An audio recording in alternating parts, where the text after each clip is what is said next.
Hey guys, welcome to the second Patreon Q&A on this channel, where I'll be answering a bunch of different questions you guys have sent in.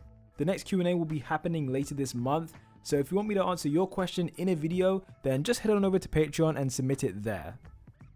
The first question comes in from Steven Lopez, who asks, how do you think the war arc is going to end? I don't see that coming to an end anytime soon. I know the arc has been going on for a really long time at this point, pretty much the whole of 2020 so far, but in the My Hero Academia universe, it's only been like a couple of hours at most. I mean, the heroes raided the hospital and they raided the mansion. How long has that really been? It's been less than a day. So the war itself has really just begun. I don't really see the end in sight, not any end that I can predict anyway. I guess I can estimate that by the end of the day, I reckon that Shigaraki will somehow kidnap Deku because his aim seems to be, stealing One for All and taking Deku away to do that. So I reckon Shigaraki will succeed in whatever he sets out to do. Also, I believe that Dabi, he's on his way to meet Endeavor. He's not going there to meet Endeavor, but he will obviously, Endeavor's going to be there, as will Shoto. So I reckon the Dabi reveal will also happen.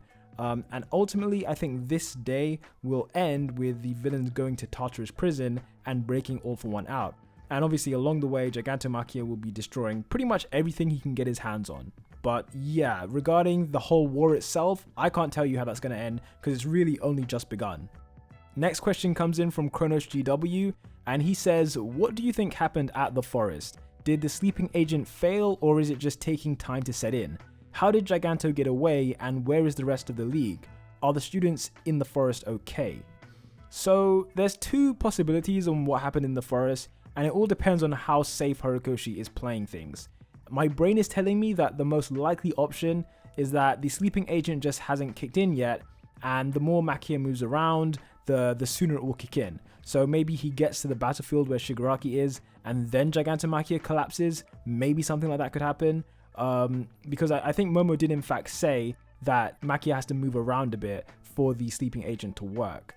That said, until this is confirmed, I just have this nagging suspicion in my head that the sleeping agent is not actually a sleeping agent. If the traitor reveal is going to happen, this could be the time. Like, we know Makia has somehow gotten past all the heroes, gotten past all the students, and we have no idea what happened. So that leaves a gap in the story where, yeah, there could be a traitor reveal. Another thing I'd say is that the anesthetic, right, that Momo created, I think it was like 2 chapters in total, where they were just hyping it up as this thing that could stop Gigantomachia. So for it not to work in any way, well then what was the whole point of that? Why was Harikoshi hyping it up so much? Clearly something's going to happen, whether it's in favor of the villains or the heroes. The sleeping agent has to have some effect, otherwise that whole storyline was just, that whole plot point was just for nothing. I reckon the League of Villains are still probably on his back. I know we couldn't see it in chapter 282, but I reckon they're still there. I don't think Harikoshi would have left them behind because, like I've said, it's a perfect opportunity for Dabi to come face to face with Endeavor and Shoto. So I reckon at the very least, Makia has got Dabi on his back. Regarding the final part of your question, are the students okay? I'm sure the students themselves are, in decent shape. I don't think anyone's died. The heroes though, so Majestic and Fat Gum and all those other guys that were swooping in, those guys might not be in good shape. Maybe some of them might have died or been gravely injured. I think that's a possibility. But if he's going to kill a student, I don't think that will happen at this moment. Trey Cash says, I have a theory on how erased quirks can be recovered. Nato Monoma could still copy Overhaul's quirk, even though Overhaul can't use his quirk since his hands are missing. If he could copy his quirk and practice on killing and bringing mice back to life, he could eventually use his quirk to return lost heroes' quirks. What are your thoughts? So yeah, it is true that Monoma could still copy Overhaul's quirk because unlike Mirio, Overhaul still technically has his quirk factor even though his hands are completely gone. So yes, you are right in saying that.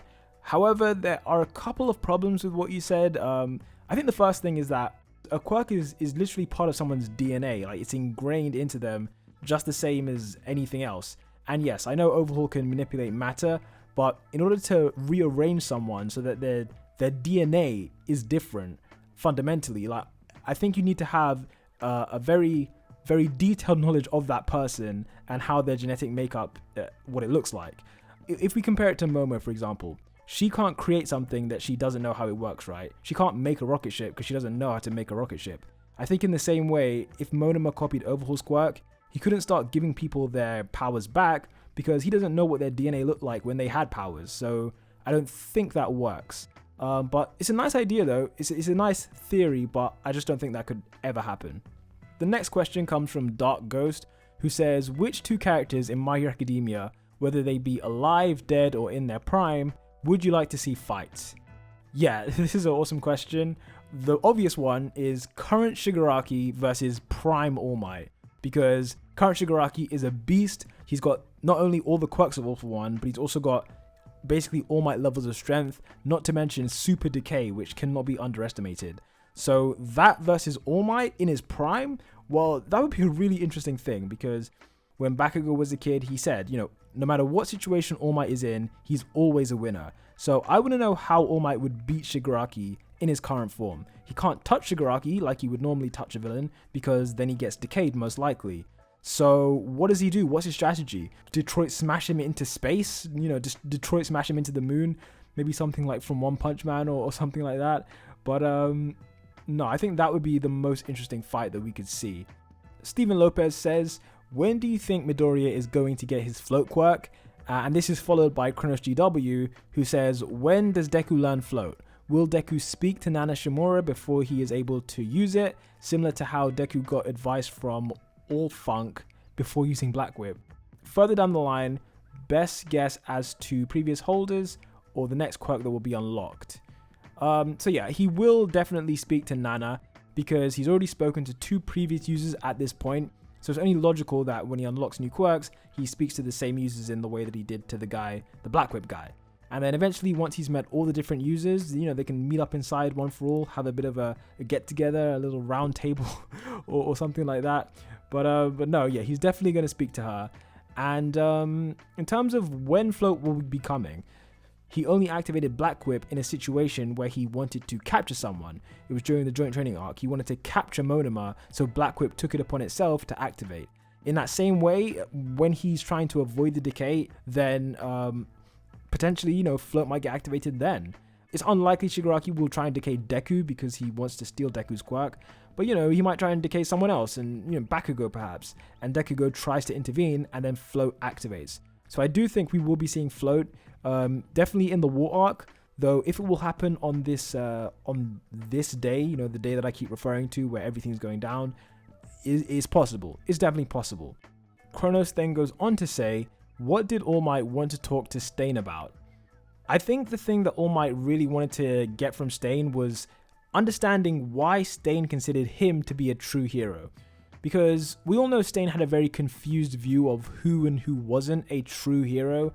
And in Stain's own words, you know, once a hero takes money in exchange for saving people, they aren't really a hero anymore. And this is something that Stain's followers also believe. You know, we've heard Spinner say this line.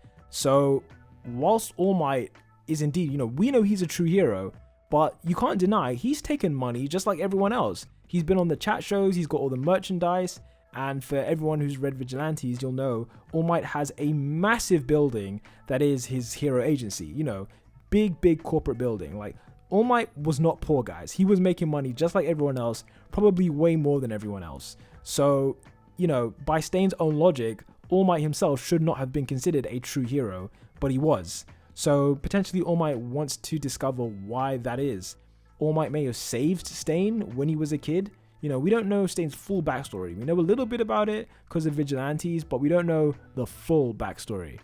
Next question is, considering the events in 282, what is your updated guess to who, if anyone, loses their quirk? If I remember correctly, Tomura still has 2 more bullets with him. Yeah, it's possible he has at least 2 bullets with him, though it's possible maybe more.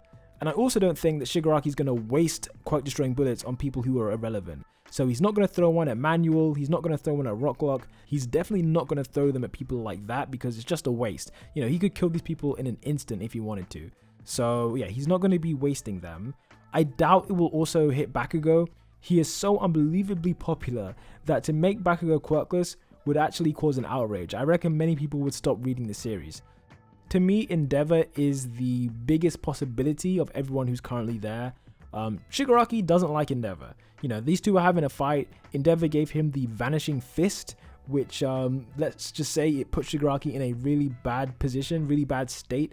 So Shiggy probably wants revenge and he might get rid of Endeavor's quirk.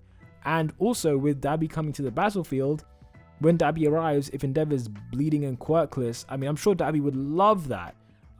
Especially because we saw back in the Pro Hero arc, Dabi was willing to attack Endeavor when he was down. So if Endeavor's quirkless, Dabi's going to be over the moon. It's his ideal situation. So yeah, most likely I'd say Endeavor. The last question for this video is, will Harikoshi actually kill off a student in 1A? Now, this is a very interesting question. Yes, it is definitely possible. I was thinking that Harikoshi was making a lot of bold decisions this arc. You know, Mirko is gravely injured, Hawks has most likely lost his quirk, Crust is dead. You know, these are top 10 heroes we're talking about. So he's not afraid to hurt big players.